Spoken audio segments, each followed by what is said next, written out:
Hello and welcome to the Action Research in ELICOS Colloquium, everyone. The Colloquium will run over 3 days, and during the event, ELICOS teachers who've taken part in the 2020 English Australia Action Research in ELICOS program will present their research projects. And you can see a picture of all of the participants from this year on the screen now. The theme for this year's Action Research program is investigating online teaching and learning, and all of the projects investigate different perspectives of this theme. This is the 11th year of the Action Research in ELICOS program. If you're interested in taking part in the program next year, expressions of interest will open in November this year. Any ELICOS teacher in Australia is eligible to take part in the program, and you can find out more about it on the English Australia website at this link.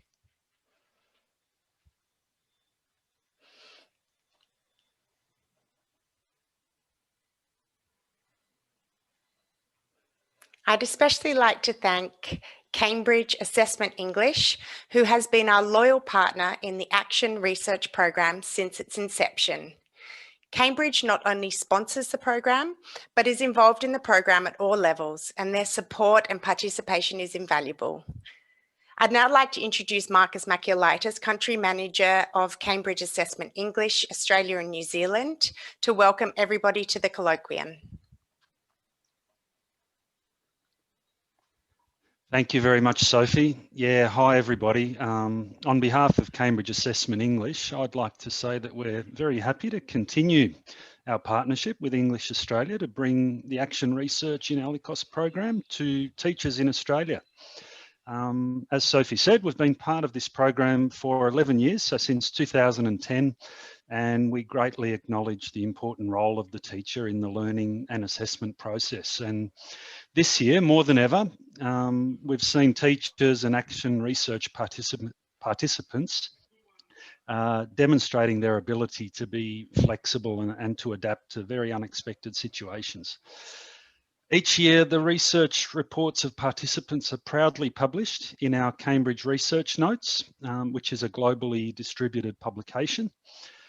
Thanks very much again to all of this year's participants, and like all attendees here today, we're really looking forward to you sharing more about your research over the next 3 days. I'd now like to introduce someone who's instrumental in driving the Action Research in ELICOS program, and that is Professor Anne Burns.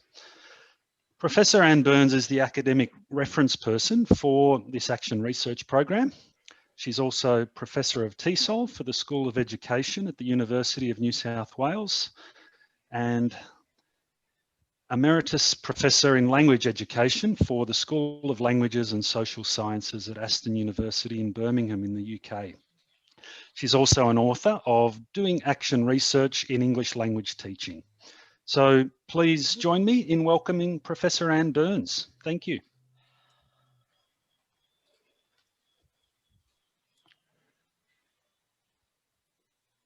Thank you very much, Marcus.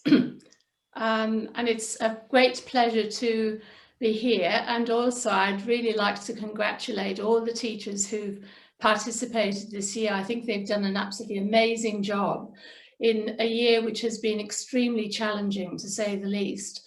So it's credit to them, and I hope that everybody who attends will enormously enjoy what they're about to hear over the next few days. I'll just briefly introduce a background to Action Research. I think there are probably a lot of people in the audience who know exactly what Action Research is, but just in case you're unfamiliar with it, let me just provide a brief introduction.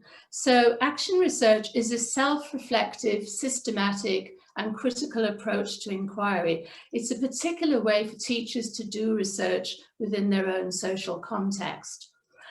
It's important to say that the people who engage in Action Research are also participants in the process. And the aim of this kind of research is to identify problematic situations or issues. And by problematic, I mean issues which are important to you in your context as a researcher that you would like to understand more deeply or bring more insights to. So the aim here is to bring about some critically informed changes, and changes which are related to the situations or issues which you've identified and which you want to investigate in greater detail. For me, one of the most important aspects of action research is that it's underpinned by democratic principles. So those who engage in it are involved in working with their students, working with other people in their own social context in order to see what they can understand about that context and to give it greater success for everybody involved. What we've used as a sort of model for our processes of action research is the model provided by Kemmis and McTaggart. It's not particularly new. As you can see, it was first developed in 1988. But it's a four-step process which we found to be effective and useful, and which teachers have valued as a way to frame and support their research. So the first step in the process is to do some kind of plan, to identify an area or an issue that you want to investigate further in your classroom, and to be able to plan some action to change it, improve it, understand it, probe it, so that you can modify in some way what is already going on. The next step in the process is to act, and that is to put steps forward to implement this plan. Next, the person who's doing the research will observe what's happening, to observe the effects of the plan, to see whether the changes that are occurring are positive, or if they're not so positive, to change and modify that plan in some way in order to take it further forward. And reflection is an important part of the whole process, because through the reflection and the thinking and the data that's collected as part of the process, people can begin to see whether the plans are working, whether they have gained something from the process, and also to reflect on their own insights and what they have learned from it. This process is quite often summed up in this model, and this will be very familiar, I think, to a lot of people here. So it's a cyclical and dynamic cycle of planning, acting, observing and reflecting, and then going back into that cycle again as necessary in order to move forward in learning about what your situation and the context that where you're doing the research. So that very briefly is a background to the way that we've organized this particular program and the ideas that are underpinning it. But you don't really want to listen to me and talk about action research so much as to find out what the teachers involved themselves did as part of the process. So I'm very thrilled to introduce our first two speakers for today, and particularly I'm now going to introduce the first of our speakers, Ashley Starford. Ashley works at Swinburne Academy in Melbourne, and his research focused on examining learners' roles in blended learning modes and looking at opportunities through his research for enhanced engagement. So welcome, Ashley, and over to you.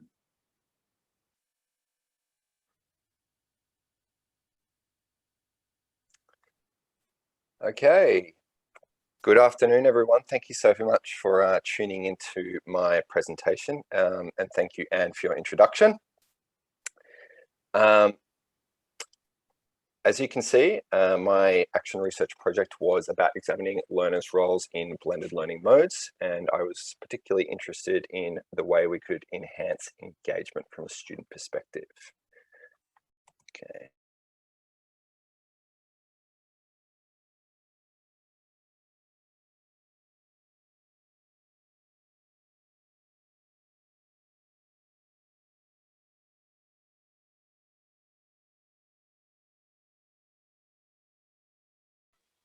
Ashley, you've just gone on to mute.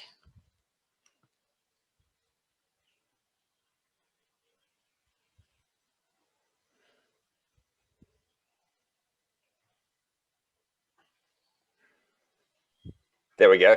Can you hear me? Yes, we can. Good. Sorry about that.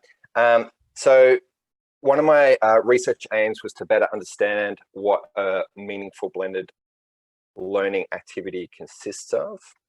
Okay.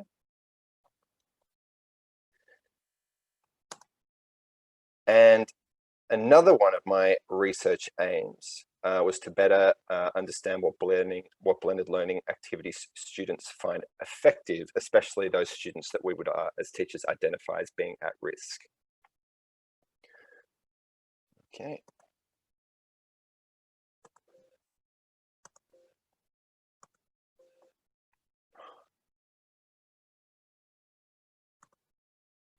Cool. So the context of my study, Swinburne Academy, where I work at, has an English language centre which feeds off into the greater university of Swinburne University of Technology. Our particular centre typically offers pathway to diploma, bachelor's and master's degrees with smaller cohorts of students that are on exchange. The particular class that I was teaching for this project focused on English for academic purposes. Our terms of 5 weeks, and the particular project that I undertook had 18 participants from 11 different countries. So it was a very diverse group of students, which was really good. The duration of the project was 15 weeks and it covered EAP 4B through to EAP 5B. So probably an IELTS 5.5 through to an IELTS 6.5, thereabouts. Cool. So as I mentioned before, the students or the participants in my project were particularly diverse. Where I had participants from East Asia, Southeast Asia, the Middle East, and all of them had varying first languages. Okay. Some students were very young, some students were a bit more mature. The age ranges were, I think, from 18 to 38 in terms of the participants in the project. Some students had studied for a year and a half, others had studied for up to 12 years. As I mentioned before, the project sort of began at an intermediate level and then extended through to its completion at an advanced level. Okay, so in undertaking this project related to student engagement with blended materials and online learning, I needed to form some research questions. And the first one was, what does a meaningful blended activity consist of? And the second, what activities do students, including those at risk, find effective? So in order to answer these research questions, I had to formulate a research design. This followed 3 5-week terms. It also followed students from start to finish, and it was scaffolded as below. So in term 1, participants were issued with a background questionnaire and 3 rounds of student reflections completed in weeks 1, 3, and 5. In the second term, I conducted some semi-structured interviews, and then I also issued a further 2 reflections in weeks 2 and 4. In term 3, I conducted an open interview and participants completed reflections in weeks 1 and 3, and a final, more summative approach was used for the final reflection in week 5 of term 3. Okay, so when I did the fortnightly reflections, I wanted to find out some specific information as it related to the student experience of learning online. And especially since the project relates to engagement, what I did was I sent out a worksheet which had 3 prompts, and the first set of prompts was what I found engaging was, and then the students were required in their own time and at whatever length they felt necessary to complete these reflections. So in general, most students responded to this particular question with these answers. They found WhatsApp and interacting with classmates to be engaging. The second question was, or the second set of prompts was, it would have been helpful if, and students responded to apps such as Skype Online, more of the teacher's voice, and more speaking activities. And when asked what they need, students said more time and more writing for activities and a more sort of pronounced and structured skills timetable. The next set of data collection focused on how students learn independently.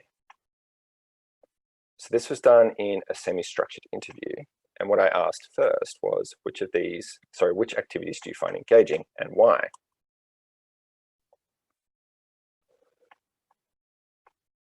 The second question I asked was, which of these are effective? Now, the first response was, interestingly, from one student, they said that language resources issued from their own country, so in this particular example, Vietnamese issued English language resources, are useful and effective and engaging. Paperback books, online gaming or interactive online games, YouTube, and somewhat surprisingly, and lastly, online dating apps.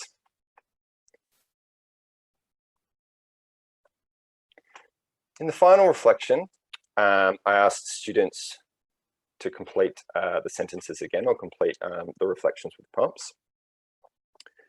And the first question I asked was, since I began studying English, my most engaging experience was.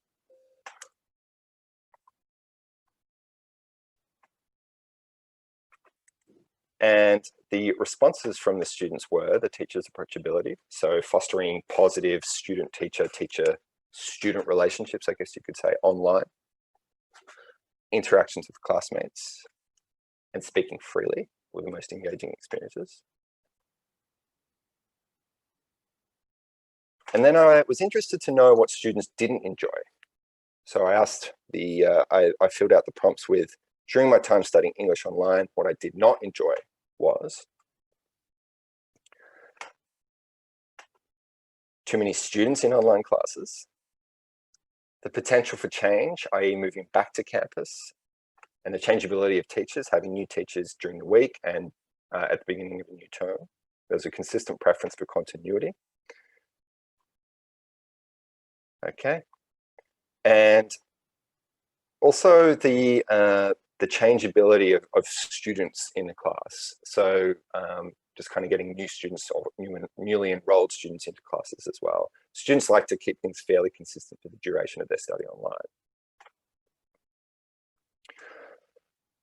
Okay, so I asked the question, what is a meaningful activity in my first questionnaire? Students said speaking, writing, listening, and games. And one student reflected that following the current method, i.e. online delivery, is a waste of time because no effect is brought. However, after 15 weeks, the same student said, I think my online learning is very good and there is no need for improvement. My teachers give their students the best support and I appreciate it. So with time, effort, and patience, people's attitudes and perceptions can change. When I asked about engaging experiences, students were very positive about teacher-student interactions and interacting with other students. And one particular student said the teacher has a sense of humor to make the classroom more active because online classrooms do not have too much interaction.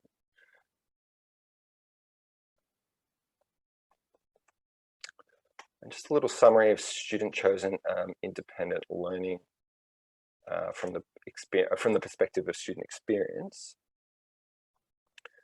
Students like to stream videos, they like to use dating apps, they like activities with a competitive edge. And one student said, when I watch cooking videos, I feel relaxed because I love cooking at home. I can also revise and cement vocabulary related to food. So streaming videos and using activities and services related to their interests is particularly engaging for students. And with regards to dating, online using apps, one student mused that we can meet some native speakers on there and can talk with them to improve our English, which was a really interesting insight. With regards to centre facilitated independent learning activities, familiarity remains popular. So things like Road to IELTS and Clarity English apps and stuff like that were particularly popular among students. There was a preference for increased variety and interactivity and volume of activities from students. An interest in more competitive activities was stressed. And one student said, for me, a competitive edge is motivating. So with at-risk students, I found that overall the responses were fairly consistent with their classmates. That's probably because more time is needed to differentiate the at-risk experiences from the rest of the class. So I would sort of recommend broadening the scale of a project in order to, to better answer that question. Students, I feel, are sort of broadly at risk because of the changing role of the teacher. It's difficult for teachers to observe and reflect and monitor overall engagement and participation of students online. It's much easier face-to-face, but we are learning as we go. One student who I identified as at risk also reflected that what I enjoyed the most is the connection and support I got from teachers. So it's an interesting insight that at-risk students and most students sort of really did appreciate the connection between teachers online. And just lastly, the final stage of my project involved a brief check-in on students. And I interviewed 5 students who were part of the project to see where they were post-project. So of the 5, 4 have started postgraduate study. All are still in Melbourne, though 2 have made arrangements to return home. Most said that they are enjoying group work because they can communicate in English. All of them said that their writing skills learned in ELICOS are helping them now. All feel engaged, mostly I feel because they are studying programs and courses that are very specific to their interests. And 3 students reflected that more exposure to non-native accents would be beneficial in ELICOS classes. They're finding that they are exposed to non-native accents in their lectures and in their tutorials, and that's probably an area that we can improve in our delivery to gain, to afford better exposure to more accents for our students. And just a couple of little quotes just to finish up. One student reflected that group work, presentation skills, and speaking skills on Teams, Microsoft Teams, and in class are important. Reflective writing skills, in addition to other writing skills, has helped me with writing-related tasks in my master's course. Another student said, I'm struggling to understand some of the lecturers whose first language is not English. And lastly, ELICOS allowed me to understand culture easily, referring to Australian culture, and exposed me to a variety of new ideas, such as veganism and the dangers of sharks, ideas that I was not exposed to in Jordan. So from what I found, I think my study shows that online ELICOS courses have great potential to offer really effective, engaging, and meaningful experiences. A meaningful activity, after all, is student-specific, engaging, and commensurate with their communication ability. At-risk students showed similar responses, but also showed increased attendance and improved results. Our centres, my recommendation would be for our centres to expose students to more accents as they enter postgraduate study and undergraduate study as well, once they leave their ELICOS courses. And there are my references. And that concludes my presentation. Thank you very much.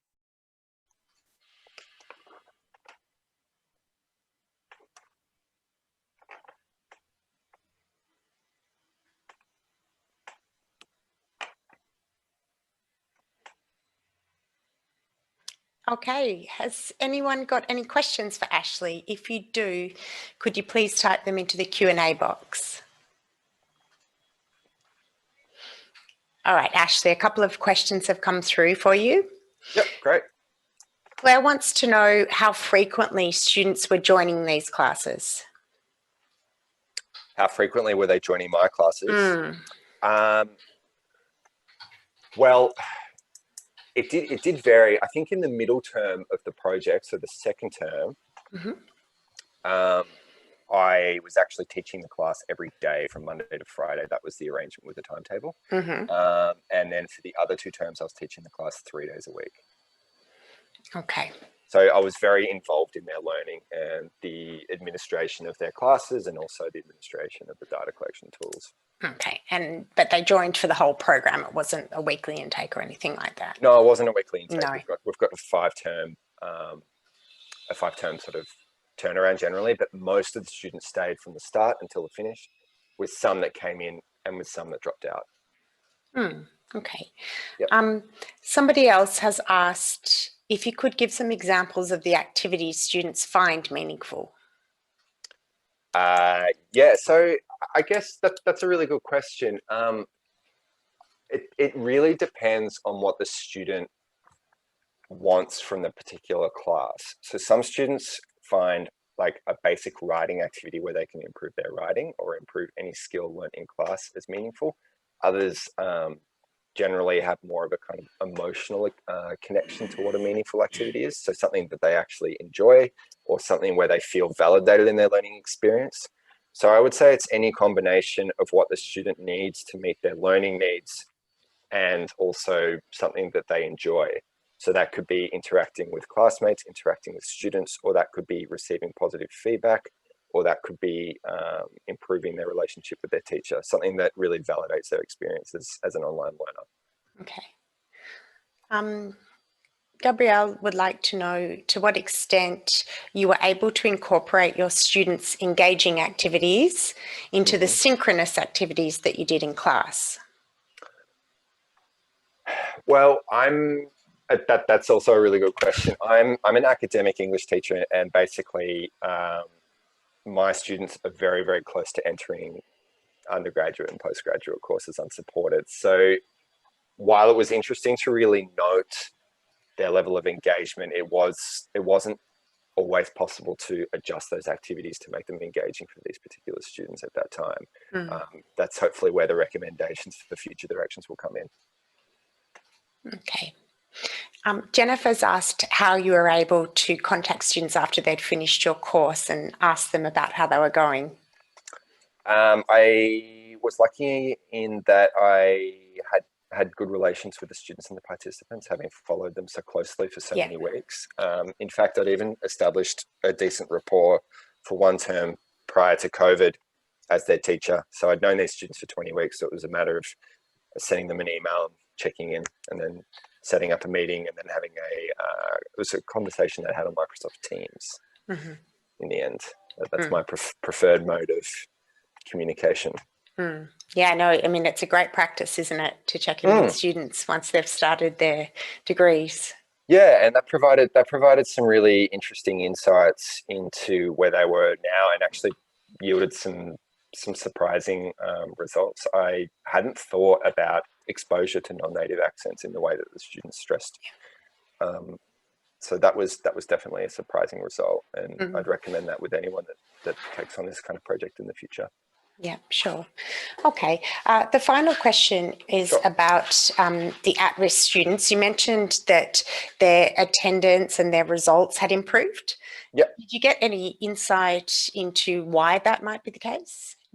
So you said they improved, I think, during online learning as opposed to face-to-face. Is that right? Yeah, I think online learning offers students that might not necessarily feel like attending face-to-face classes the opportunity of learning from a location that's convenient to them. We've got many students that have to travel 2 hours to get to class. And on a cold winter's morning at 8:30 in the morning, it's much easier to wake up and come to class than, get 2 trains and a bus. So that was consistent at Swinburne the whole time. I think increased attendance and increased engagement. I mean, that might have fed more into results as well, because when you have increased attendance, generally the results of your students are going to be better. So because attendance is more convenient and more accessible, students are receiving more input. Yeah. Okay. So, I mean, I'd have to crunch more statistical data on that to kind of make that conclusion, but it seems to make sense to me. Yeah. Okay. Great. Yeah. All right, Ashley. Well, thank you so much. It was really interesting to hear about your research, especially your take on the at-risk students, and you know, really heartening to see some of the results of the students as well. Yeah. Thank you. Thanks, Sophie.